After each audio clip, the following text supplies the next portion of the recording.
Voici le corrigé de cette quatrième dictée. Soit vous l'avez faite entière, soit vous l'avez faite en dictée à trous. Faut pas hésiter à s'adapter à son niveau de difficulté, hein. Le but, c'est de progresser et de comprendre. J'ai axé cette dictée-là sur la difficulté des temps du passé, notamment le passé simple, hein, qui est vraiment un objectif prioritaire pour vous en orthographe, pour l'année de 5e. Donc on commence tout de suite, hein. Ils aperçurent une fumée noire. On a le verbe apercevoir, qui est un verbe du 3e groupe. On connaît ces terminaisons. Si on n'est pas sûr de soi, on les a écrites sur un brouillon pour se rassurer pendant la dictée.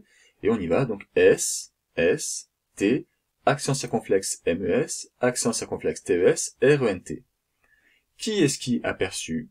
C'est il au pluriel, on écrit donc aperçurent, RENT à la fin. Deux remarques sur la difficulté d'orthographe lexicale. D'abord, il n'y a qu'un seul P, et non pas deux. C'est une erreur fréquente qu'on avait vue dans les mots à retenir d'une des premières dictées de l'année, si vous en souvenez bien.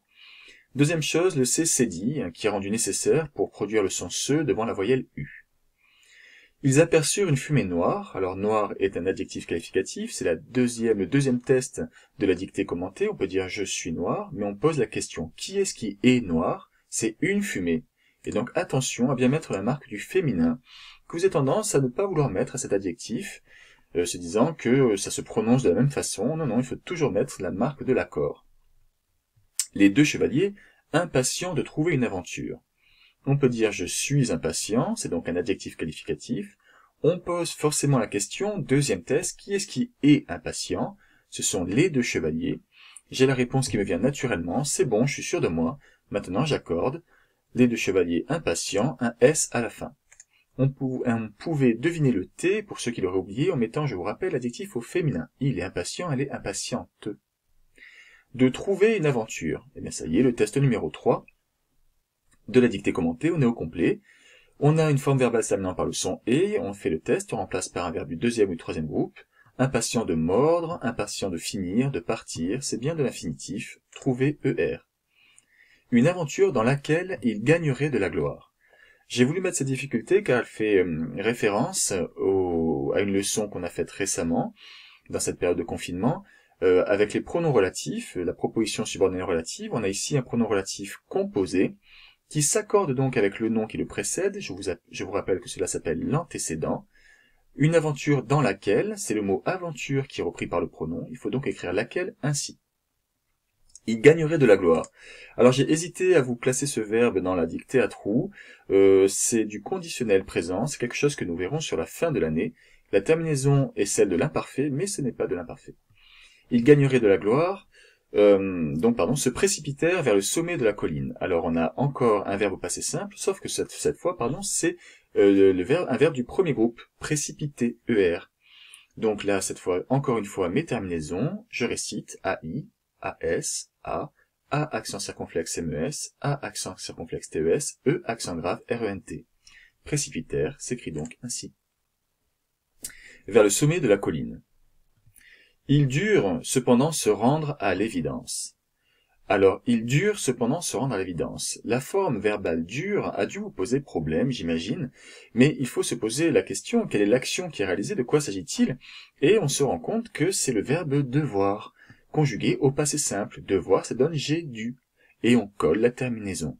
Encore une fois, c'est un verbe du 3e groupe, terminaison pour la 3e personne du pluriel, RENT, ils durent, s'écrit ainsi.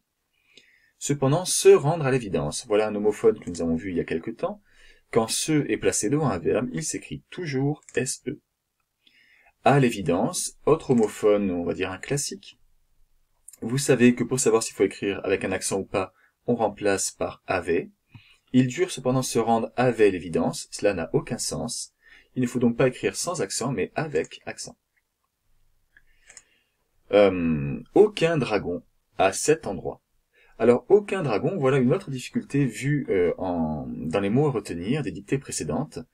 Aucun dragon, ça signifie qu'il y en a 0. Alors, arrêtez de vouloir mettre un S et de vouloir mettre ça au pluriel. 0, ce n'est pas pluriel. Aucun dragon, pas de S.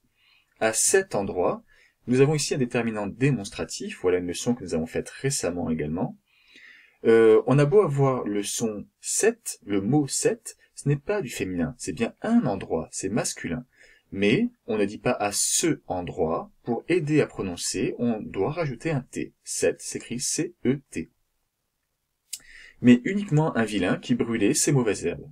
Dernier homophone grammatical, vu plus récemment celui-là, c'est, il est placé devant un nom, alors c'est vrai qu'il y a un adjectif, mauvaise, mais il y a un nom juste après, herbe. On hésite donc entre SES et CES, ce sont les siennes, on écrit donc ces mauvaises herbes, SES.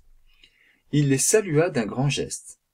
Salua est un verbe, on peut le conjuguer, il est au passé simple, la terminaison, il faut être rigoureux, on y refait, premier groupe, AI, AS, A, c'est le verbe saluer. Qui est-ce qui les salua? C'est il, le vilain. On a beau avoir un mot pluriel juste avant, ce pronom-là est COD, il salua qui? Les deux compagnons. Il n'a donc pas d'influence sur la conjugaison du verbe, il les salua à. Il les salua d'un grand geste. Les deux compagnons partirent très déçus. Partir est un verbe, il est conjugué, on pose la question qui est-ce qui partirent? Ce sont bien les deux compagnons. Qui est-ce qui partit plutôt? Verbe du troisième groupe, on connaît ces terminaisons. Donc, puisque le sujet est à troisième personne du pluriel, partir, R-E-N-T. Attention à ceux qui auraient mis ES à la fin, ou qui auraient oublié ce genre de choses. Vraiment, là, il faut être rigoureux.